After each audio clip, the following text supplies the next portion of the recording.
Joseba Lakarrak bezala, Joakin Gorrotxateik ere aitzin euskara du lanerako gai.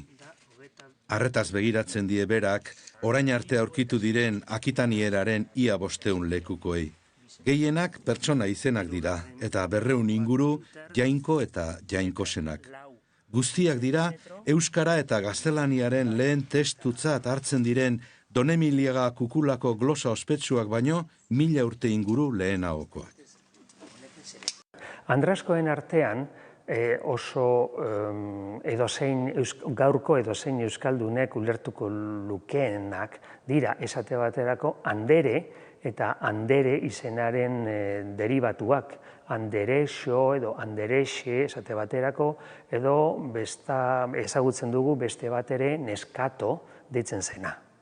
Gizonezkoen artean aurkitzen dugu esate baterako gizon eta gizonen deribatu batzuk, gizon bon edo gizon ten, edo zenbe eta zenberen deribatuak, zenbeten, zenbexo eta lakoak. Izen horiek aztertu ondoren, hizkuntza horren zenbait ezaugarri ere atera daitezke.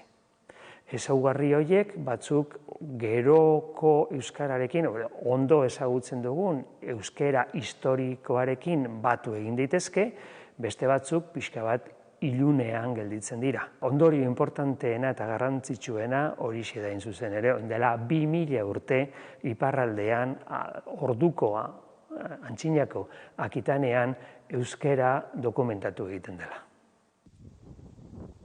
Misterioz betetakoak badira jatorria eta ahaidetasunak, are harrigarriagoa izan daiteke euskarak bizirik jarraitu izanaren kontua. Nola iritsi zaigu desagertu gabe gaurko egunetara? Nola lortu du egitea denboran aurrera? Aldamenetik, ertzetik, ekialdetik, iparraldetik, latinak terrenoa irabazten joan zen, eta azkenien euskara gelditu egin da mendebaldeko ertzor.